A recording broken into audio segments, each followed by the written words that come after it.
Hello and welcome back, listener. You are listening to My Surrogacy Journey, the podcast season 2.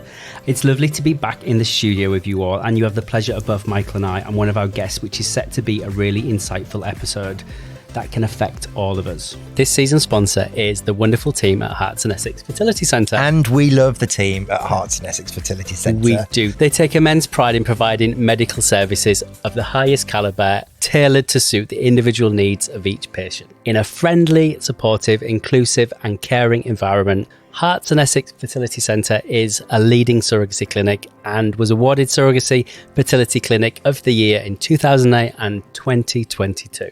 We are talking all about embryo creation and all of the components that go into it. So we're going to be talking science, we're going to be talking all about the lab and all of the prep work, and we have a very special guest in the studio with us.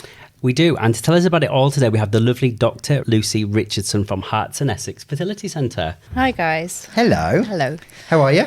Yeah, I'm very well, thank you. And yourselves? Yes. We are good. And I'm really looking forward to this episode because I get asked lots and lots and lots of questions about embryo creation generally. And I think people who embark on a surrogacy journey, particularly same-sex male couples or single people who haven't had prior fertility experience through a journey, like some of our heterosexual members, they really don't understand the process. And I think if we can use this episode to try and help people build their knowledge prior to, starting and embarking on their journey, I think it's going to give them a better understanding of the timeframes. It's going to give them a better understanding of just the general process involved. But also, this is science, right? These are some of the things that there's no guarantees with this. And I think that's sometimes really difficult for people to wrap their head around. Yeah, absolutely.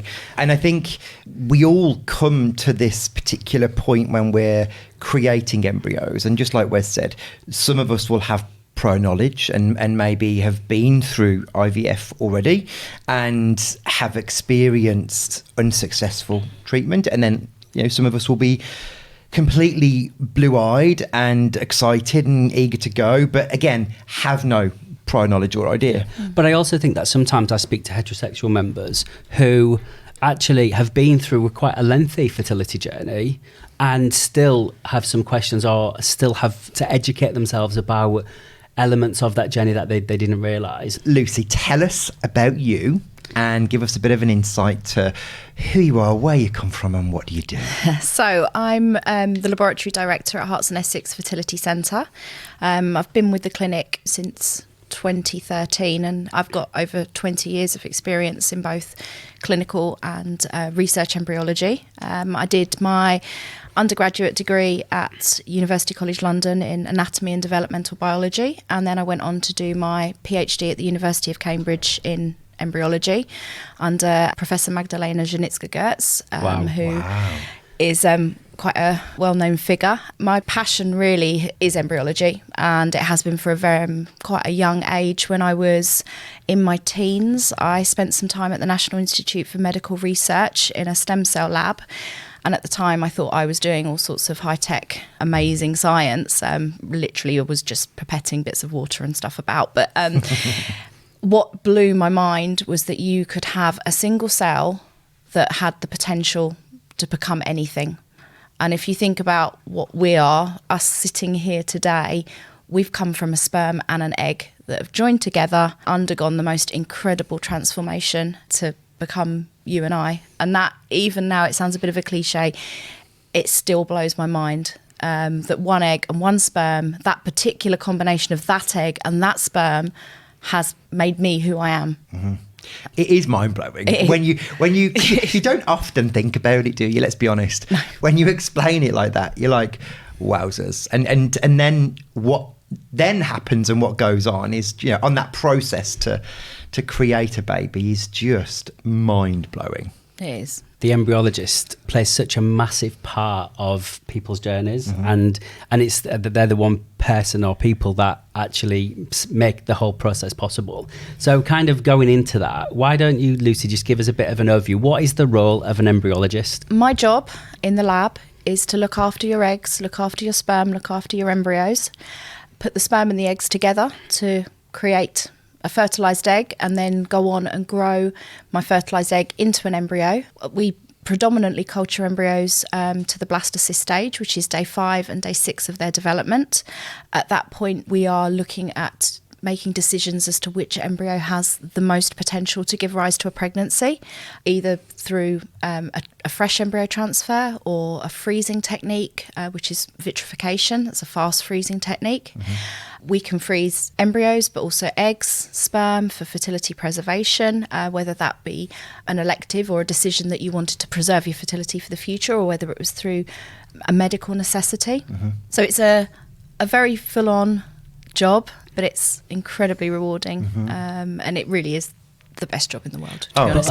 A lot of responsibility. So much responsibility. Yeah. I've always wondered, actually, because I guess of the work that we do and the amount of embryologists and people like you that we speak to, do you build relationships with patients, or are you often the talent behind the scenes? Do you know what? It's funny. This morning I had a WhatsApp from one of my patients inviting me to a party to welcome his new daughter into the world. Yeah, so no. How funny. And that was not planned to ask you that. So yeah, massively. My patients are incredibly important to me, and I have formed some really strong bonds and really strong friendships. I was hoping you'd say that. The lady who did the catering for my son's christening has a little daughter created by Pixie at Herts and Essex. The woman who did my wedding flowers also has a little daughter from Herts and Essex. So it's, I am really, really blessed by the relationships that I build with my patients. And that, for me, is one of the beautiful things about Herts and Essex, is that it's the type of environment where you can do that. I mean, I started my career in a very, very busy London clinic where it was, patients were coming through the door really rapidly. You didn't really get to know their story so far. You were there, quite rightly, I was processing the samples, processing their gametes and their embryos and their eggs.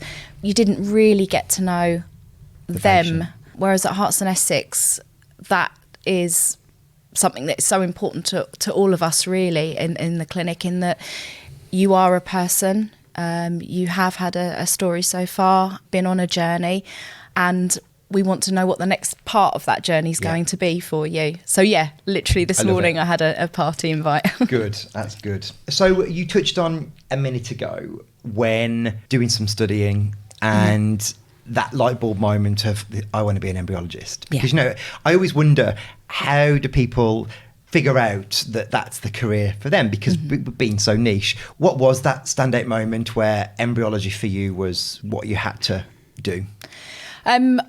Obviously, I had my experience working in the lab in my teens. And then when I went on to go to university, my degree was anatomy and developmental biology.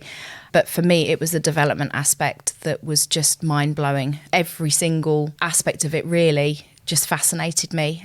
So I started off at university initially looking at how limbs develop. And then when I did my PhD, I was looking at how an embryo knows which cell is going to be a head cell and which is a tail cell. So basically the head toe axis or anterior posterior patterning. Wow. And I identified a region within the embryo that instructs that decision, so it's the signalling center which tells the cells what they're going to become, and managed to track it to much earlier stages in development than was previously known, which was pretty cool. But everything about embryology fascinated me, but I went away from the research aspect because I wanted to help people, because I wanted to use my skills clinically to make a difference to people's lives. As much as the research was absolutely fascinating, we did all sorts of really cool experiments, I wanted to be able to make a difference to people. Wow.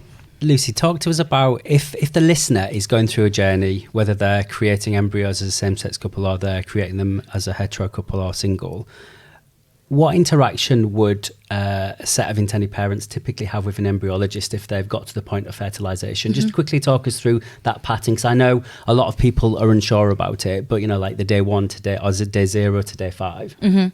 So different clinics do operate slightly differently, and at Herts and Essex I'm very lucky in that we do have a lot of interaction with our patients. So on the day of an egg collection, after we have performed the method of fertilisation, whether it's through conventional insemination or IVF, or whether it's through a more invasive method such as ICSI or PICSI, which is where we're injecting sperm directly into the eggs.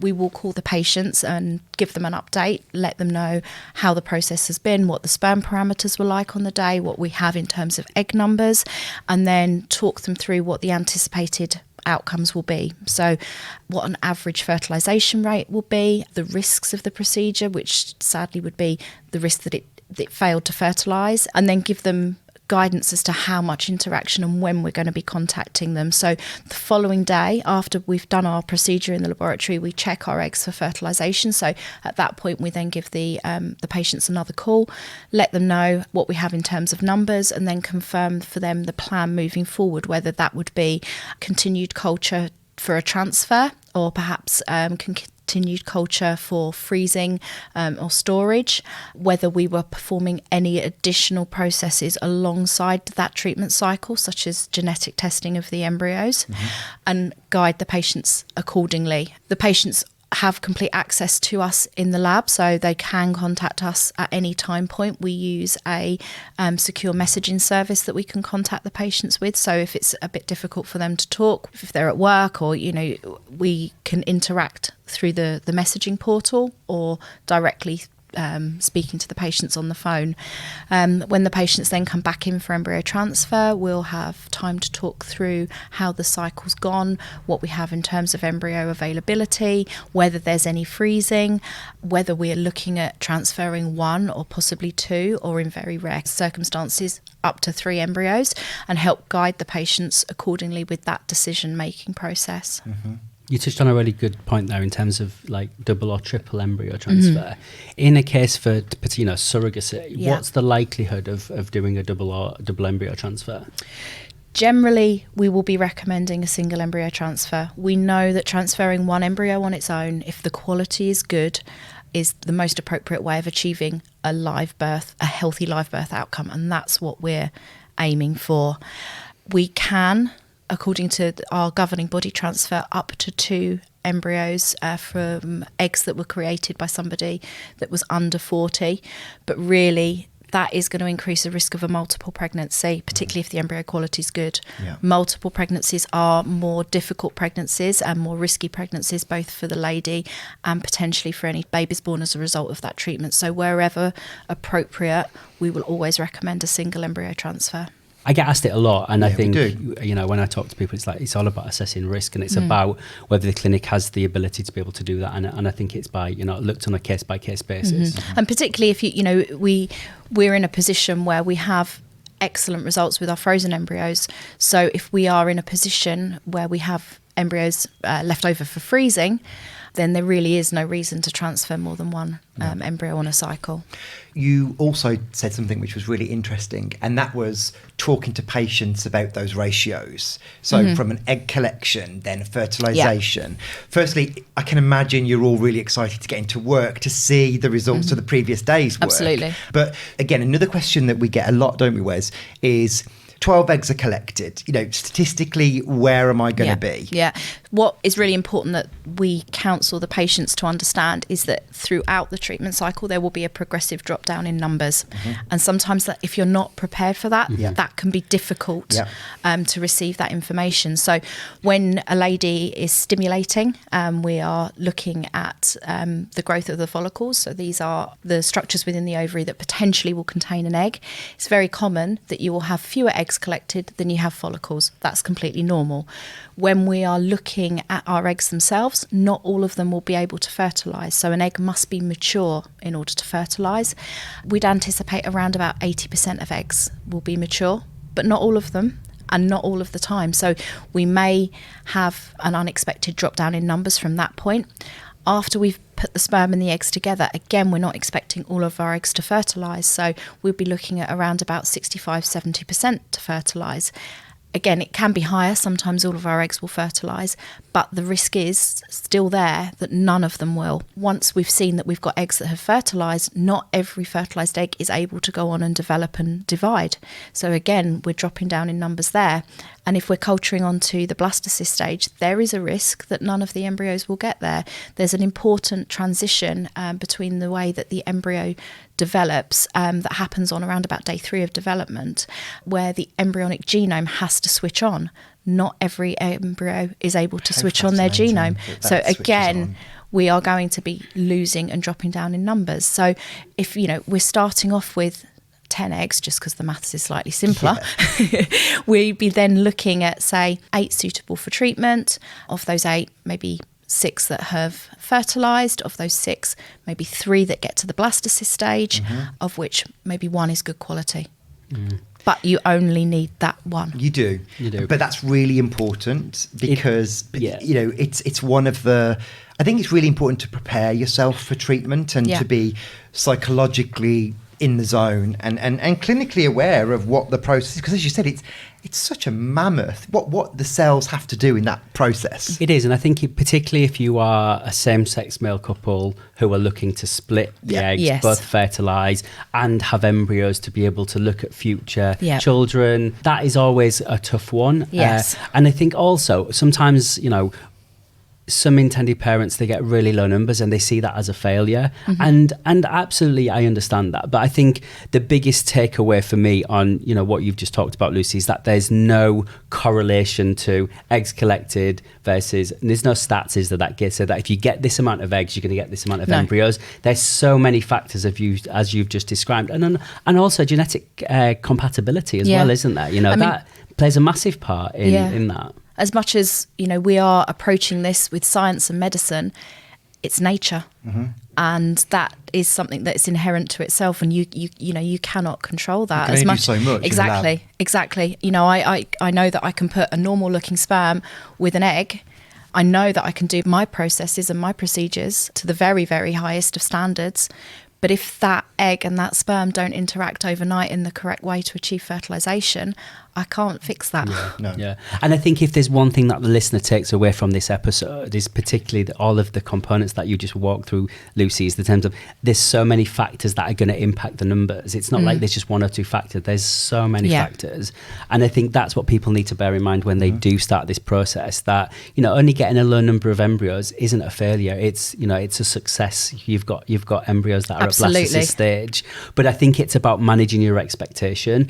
Sometimes when you work with donors and their previous donation history and they might have got, retrieved 20 eggs, which is a great number, and they might have had, with the previous intended parents they've worked with, had a high blastocyst number, but for them they might have a low one, and it is very different, and it's all about all of the different components. And we always talk about it with Tallulah, with our daughter and our donor that we had for Tallulah. We were told that donor would only produce sort of 4 or 5 eggs, and that's exactly what she produced. And then 3 of those fertilised, and they all became blastocysts, and we transferred 1 and we got Tallulah. So our numbers started off very low, but the clinic had an understanding of how those eggs performed in the lab. So they said that she didn't produce a large quantity of eggs, but her quality was really, really good. Yeah. Is that the type of things that you see? Yeah, absolutely. I mean, there are certain circumstances where you will find that a high number of eggs will be produced, but that doesn't guarantee that the quality of them will be good.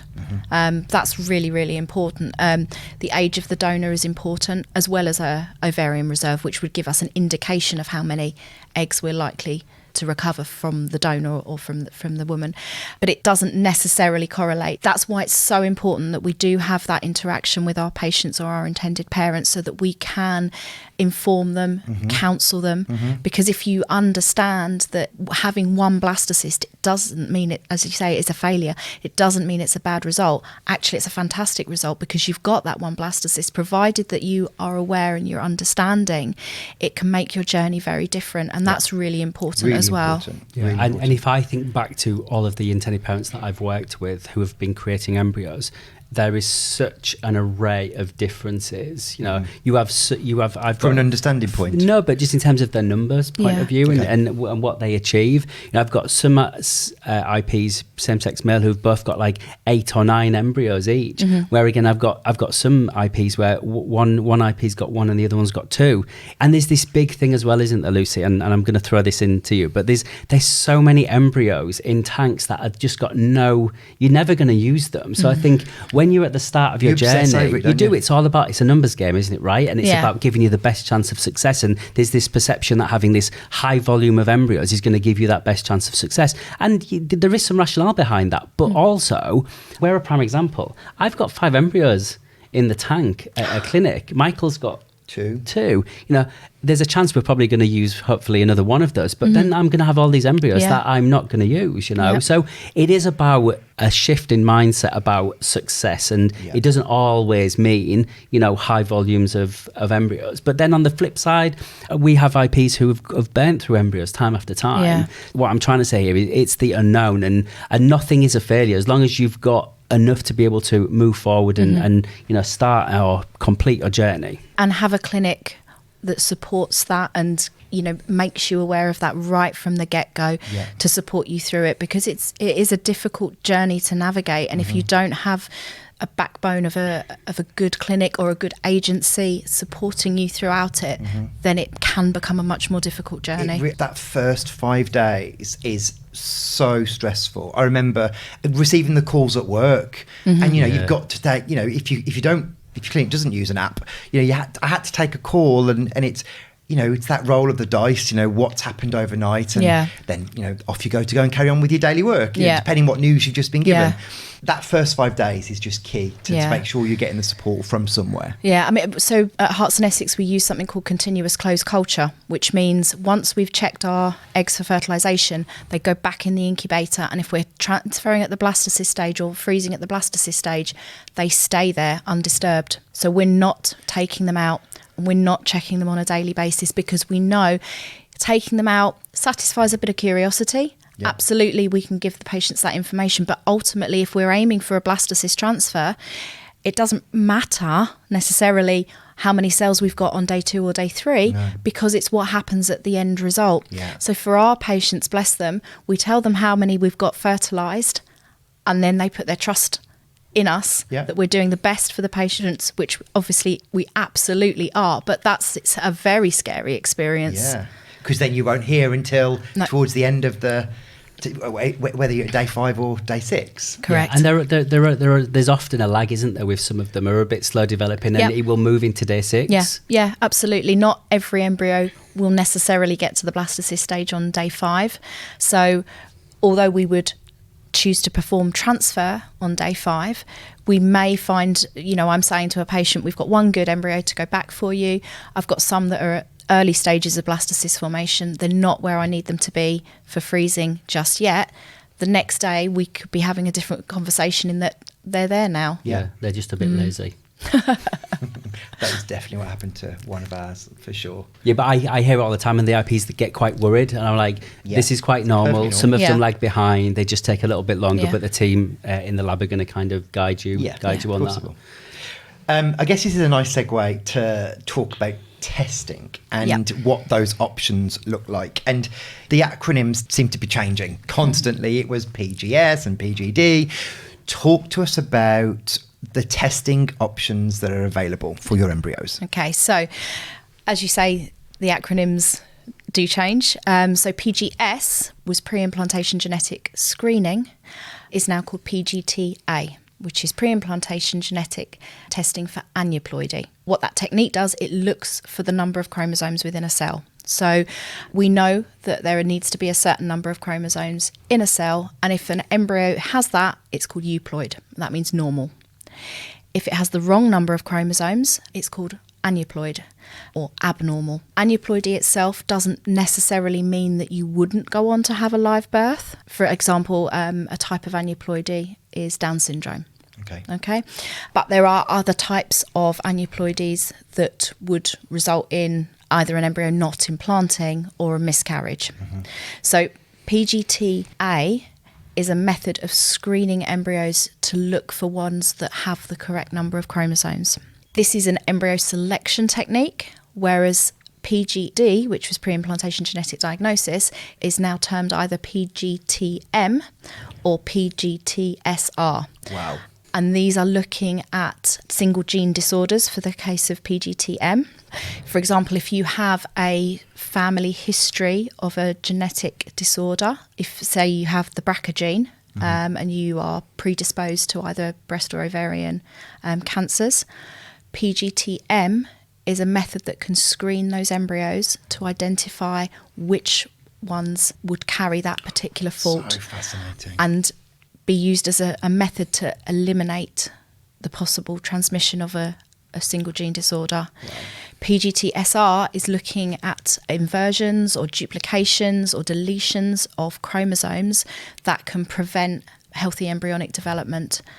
So again, a method to screen out a particular risk for your pregnancy. That is mind-blowing, actually. It really is. You know, when I didn't understand all of that. I didn't realise it was all of that. You know, it's just... It is, and I think most people don't have embryos screened in the UK. Would that be a correct statement? Yeah. And I think, knowing the work we do in the US, I think it's quite common that screening like that is done in the US. Because I think... standard, really. A standard, but I think in the US it's all about driven with success and success rates, and particular doctors, they're all about the success rates, and that's how they're measured in the US. So we understand why they're so keen to have all of that testing in place, because it does massively impact their success rates. Whereas I think in the UK, it's not commonly used. It's quite expensive in the UK as well for that testing. So that's sometimes cost prohibitive for people. True. But I also think that the knowledge isn't there for people to understand, you know. I think if you have, you know, a condition that you want to potentially screen out, you would know, and you would potentially have access to those kind of services. But I think if you just wanted to look at trying to manage success with your embryo creation and knowing which ones were going to have the best chance because they don't have, you know, the right level of chromosomes, then I think, you know, a lot of people potentially might want to look at what that testing is. Yeah, absolutely.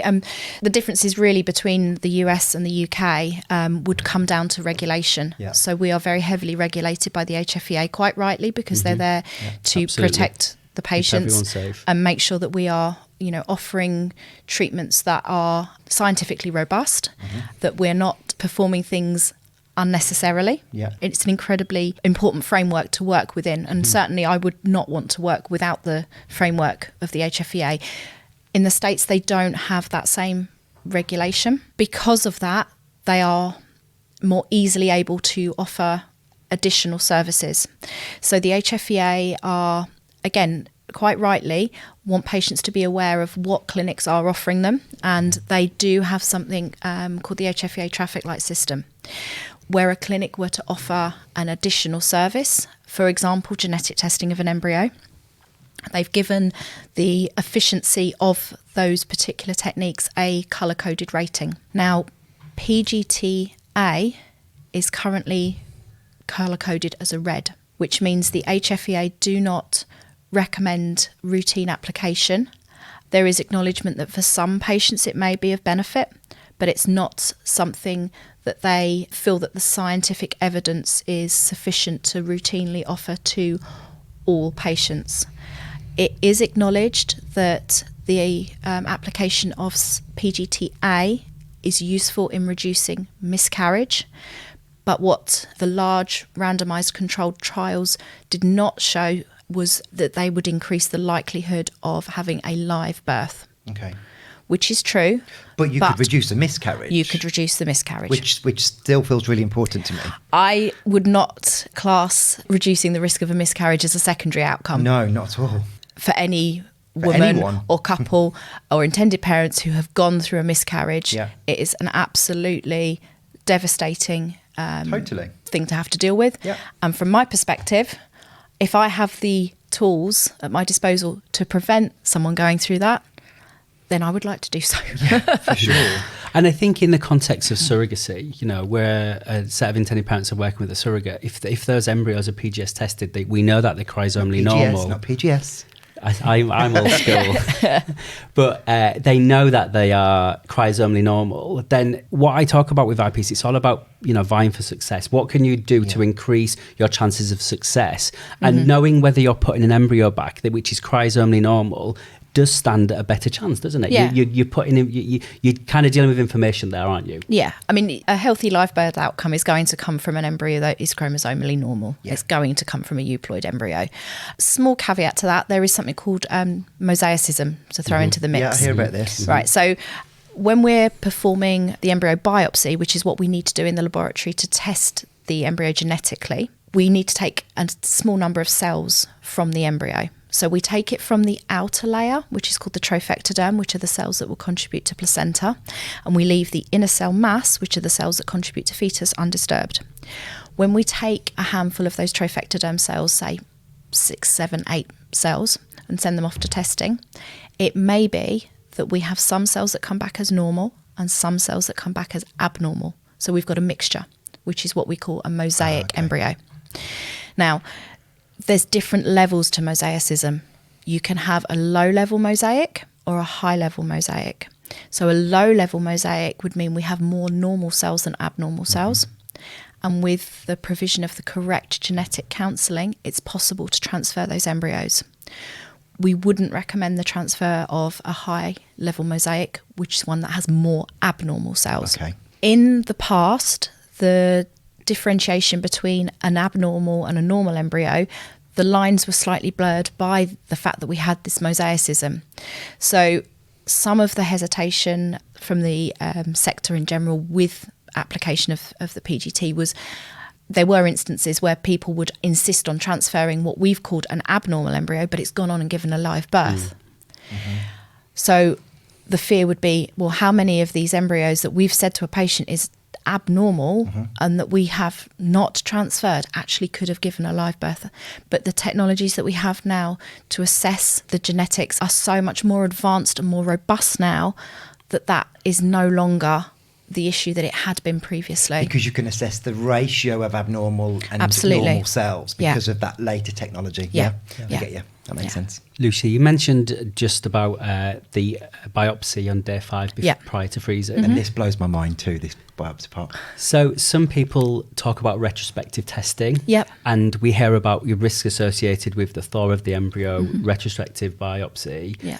Can you just kind of give us a bit of an overview of, what are the risks about retrospective testing? Because some people, it wasn't available to them or they didn't know about it when they did it. And now they're at a different point in their journey and actually getting that information would be really critical to them. One thing that's really important to understand with the PGT is that it doesn't go on to result on a transfer on that cycle.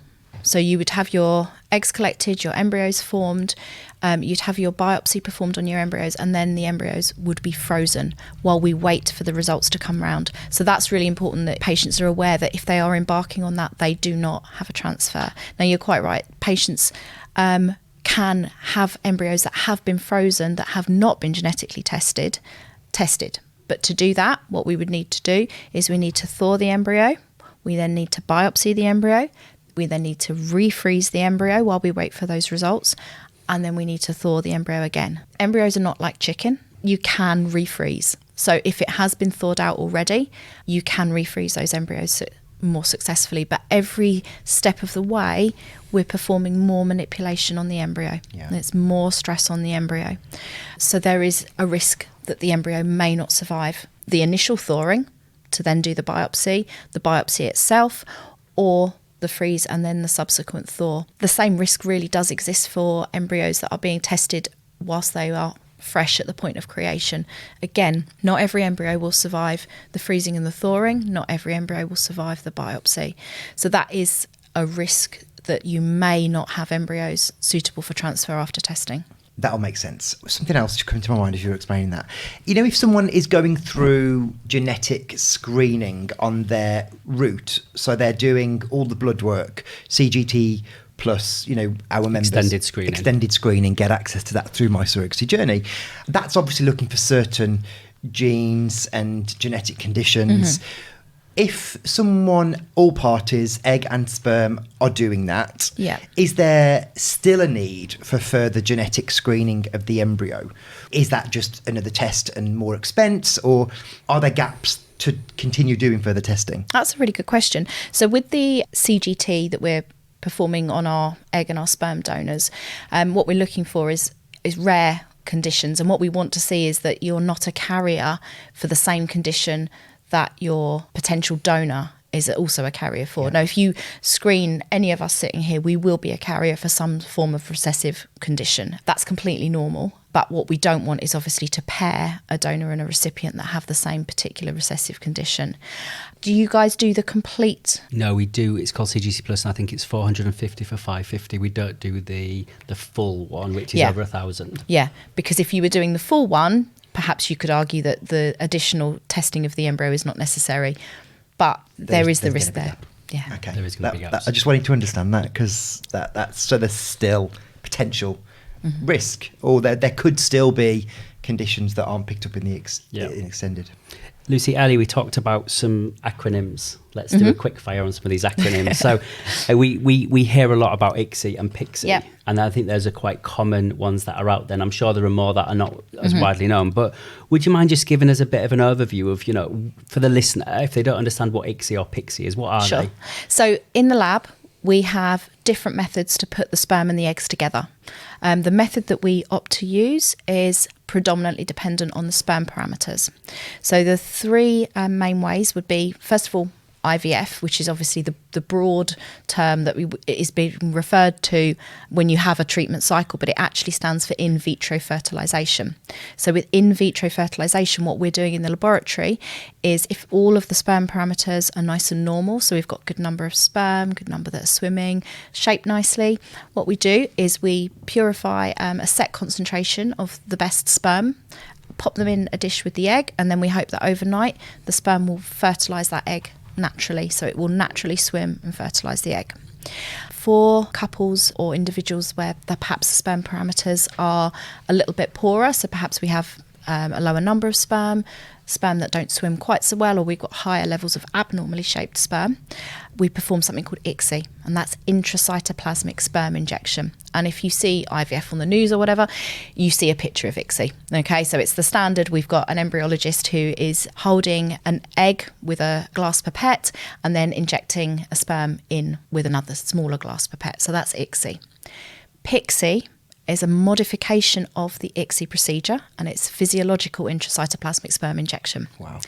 So the additional sperm selection step takes place with PICSI. Okay, so when a chap produces a sperm sample, we will have a mixture of sperm that are mature and a mixture of immature sperm. And when I'm looking down the microscope, I can't determine which is a mature sperm and which is an immature sperm just based on their shape or based on how they're swimming, so they can look exactly the same. The importance is a sperm that is immature in either natural fertilization or in IVF can't fertilize an egg. So it hasn't completed its full development and it lacks the ability to fertilize. So it's like a lock and key. In order for the sperm to be able to fertilize the egg, it needs to have like the correct receptors, which only the mature eggs do. Now, if we're performing ICSI, because I can't tell visually which is mature and which is immature, there is a risk that I may select an immature sperm. So this was a sperm that was never destined to fertilize an egg, but I can force it to because I'm injecting the sperm into the egg. I can force it to fertilize, I can have an embryo develop, but if an embryo is transferred or develops from an immature sperm, it's more likely to be poorer quality, and there is evidence to suggest that it's more likely to result in a miscarriage. So at Herts and Essex, we perform something called HBA, hyaluron binding assay. And what this does, it allows us to distinguish how many of those sperm within the sperm sample are mature. Wow. The sperm are put into contact with a synthetic version of the coating around the egg, or one of the components of the coating around the egg. And if the sperm is mature, it does this really cool thing where it beds its head down onto the glass slide and it pivots around on its tail. It's the coolest thing ever. Trying to get in? Yeah.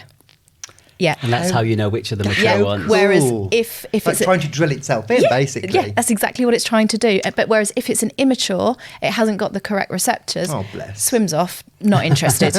So that's how we know, and we can tell the difference between mature and immature. So when we perform PICSI, we only select those sperm that are head down bedding in because we know that they're mature. But again, I think it just goes to demonstrate that there's so many layers to embryology and so many layers to what can lead to success. Yeah, absolutely. It is cool. It is really cool, isn't it? It is just really cool. It's the coolest. One other thing that I really want to pick up, and I know that people it kind of is something that people wonder about is embryo grading. Yeah. So would you mind just giving us a bit of a guide to embryo grading? Yeah.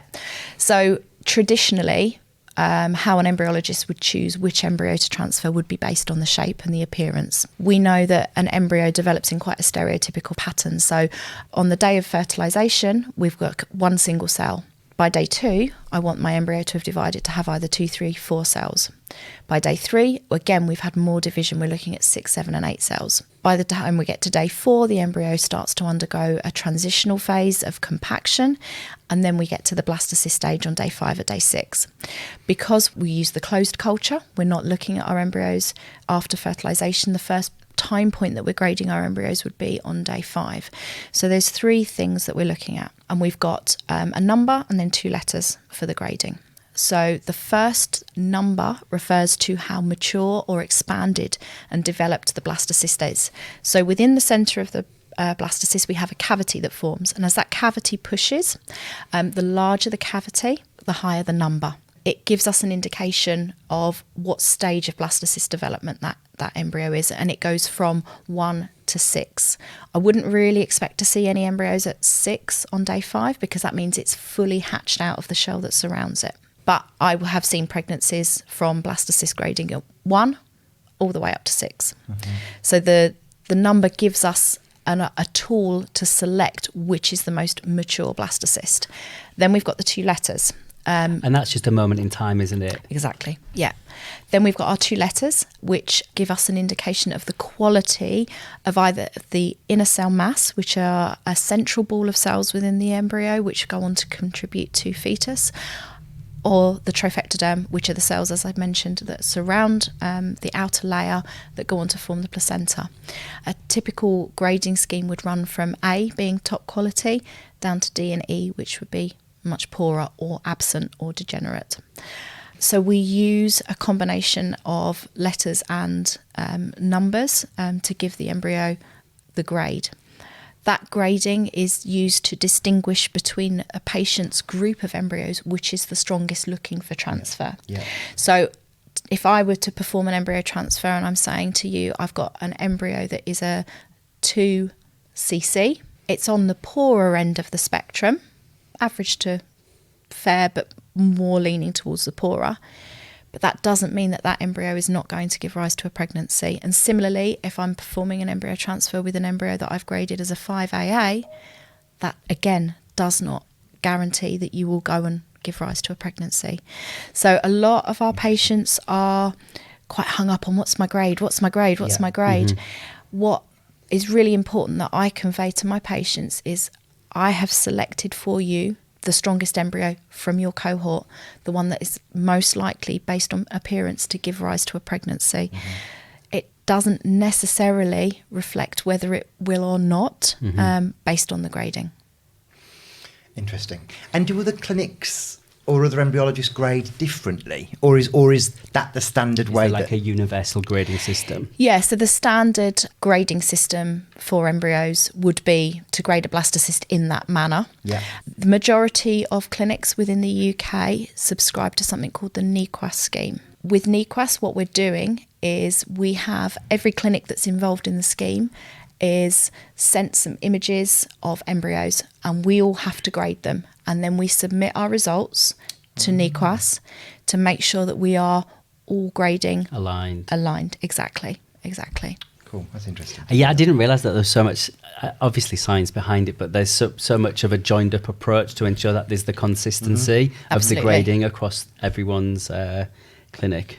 So sex selection, gender selection, whatever term people are using. So that's not possible in the UK. It's illegal. Yeah. Unless... Yeah, there we go. Unless there is a genetic condition that we are screening for that is linked either to the X chromosome or the Y chromosome, in which point we will have to know the chromosome of the embryo. Exactly. Yeah. Exactly. So if somebody says to me, I really want a boy, that's great. But unfortunately, as much as the technology exists for me to be able to test, I'm not doing it. Understood. There's so many things that I still want to ask, but I'm conscious that this is going to be Just one more quick for you. I hear a lot about embryo glue. Talk to us about embryo glue.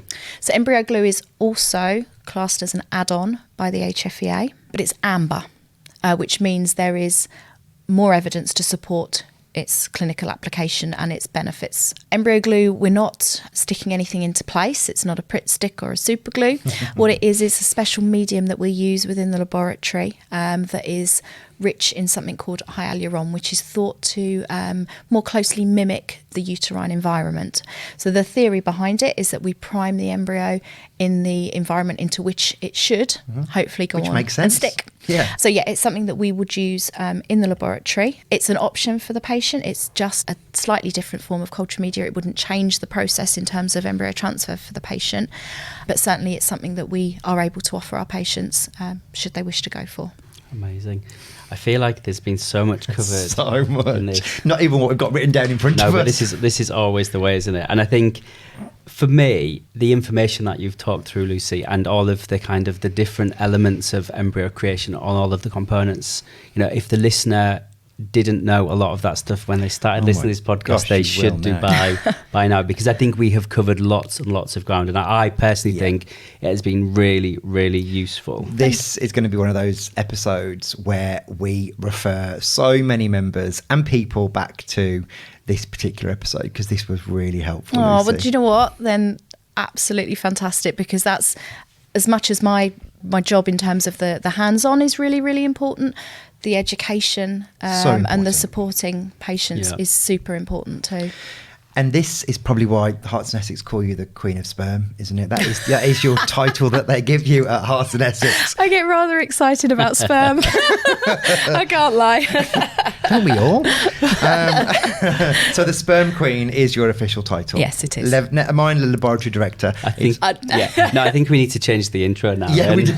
Welcome the Sperm Queen. Lucy, thank you so much. That has been really useful. You're welcome. And I do think this episode is really going to help people be more educated and be more confident, when they are talking to a clinic or they're talking to an embryologist. It's about having the ability to understand in a really easy term about what they're looking for, and have more confidence to be able to ask. About absolutely. That's what we're here for. Totally.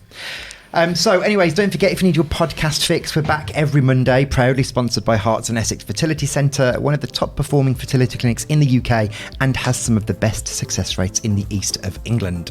If you want to find out more about My Surrogacy Journey, then please head over to our website, which is mysurrogacyjourney.com, or find us on our Instagram at official My Surrogacy Journey. If you like this episode, then please subscribe to the series, and we will have another episode coming out every Monday. Thank you for listening. We have been your My Surrogacy Journey podcast hosts. Goodbye. Goodbye.